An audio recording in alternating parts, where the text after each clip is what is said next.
Hey guys, welcome back to another video, and in this video I'm going to show you how you can download and install eFootball in your PC and laptop in 2026. So how to do this? Let's get started.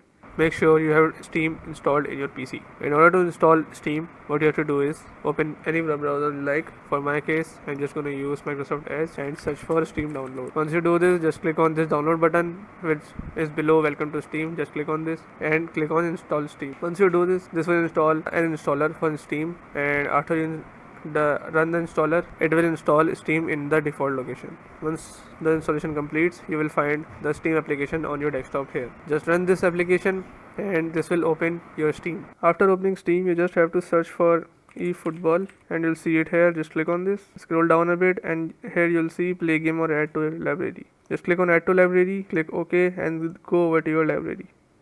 Here you'll find eFootball. Just click on this and click on install.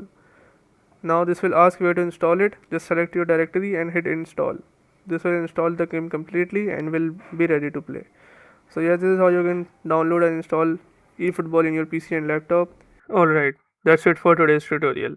I really hope this video helped you solve your problem or learn something new about your PC. My goal on this channel is to make everything about computers simple and easy. Whether it's fixing errors, downloading software or any game, boosting performance of any Windows or any game, or understanding new tools. If this video was helpful in any way, don't forget to hit the like button because it really motivates me to keep bringing you more useful content. And if you're new here, make sure to subscribe and turn on the notification bell so you never miss any future tutorials, tips and PC fixes. Also, if you're facing any issues or have any questions related to computers, Windows, software or anything technical, drop them in the comments. I read all of your comments and I'll try my best to help you out. Thanks a lot for watching. Take care of your system, keep learning, and I'll see you in the next video. Thanks for watching.